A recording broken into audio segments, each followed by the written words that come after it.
అఖిల భారతీయ విద్యార్థి పరిషత్ ఏబీవీపీ ఆధ్వర్యంలో మహేశ్వరం మండల పరిధిలో ఉన్నటువంటి తుక్కుగూడ మున్సిపాలిటీలో యొక్క రాష్ట్ర ప్రభుత్వ దిష్టి బొమ్మ దహనం చేయడం జరిగింది. ఎందుకంటే పెండింగ్ లో ఉన్నటువంటి రాష్ట్రంలో 1200 కోట్ల ఫీజు రియంబర్స్మెంట్ ఇప్పటి వరకు రిలీజ్ చేయలేదు ప్రభుత్వం. అదేవిధంగా ఈ యొక్క రంగారెడ్డి జిల్లాలో చూసినట్టయితే 100 కోట్ల ఫీజు రియంబర్స్మెంట్ ఇప్పటి వరకు రిలీజ్ అయినటువంటి ప్రభుత్వం. తెలంగాణ రాష్ట్రం వస్తే బంగారు భవిష్యత్తు, తెలంగాణ రాష్ట్రం వస్తే విద్యార్థుల జీవితాలు బాగుపడతాయి అనుకున్నాము.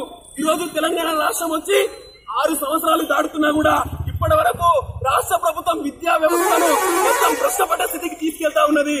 ఏబీవీపీ హెచ్చరిస్తా ఉన్నది. కేసీఆర్ విద్యార్థి యొక్క లోకం గర్జిస్తేనే ఈ రోజు తెలంగాణ రాష్ట్రం వచ్చింది. తెలంగాణలో అనేక మంది ఏబీవీపీ కార్యకర్తలు విద్యార్థి లోకం చనిపోతేనే తెలంగాణ వచ్చింది.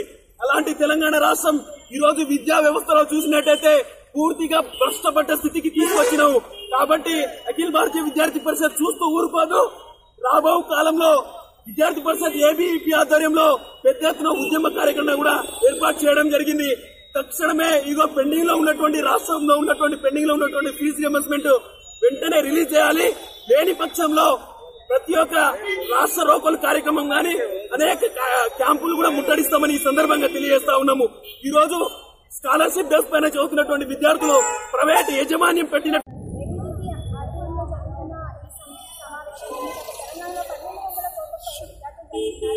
అందులో రంగారెడ్డి డిస్ట్రిక్ట్ లో 100 కోట్ల విద్యార్థులు చదువుతున్నారు. వాళ్ళకి ఇంకా స్కాలర్షిప్ రిలీజ్ కావట్లేదు.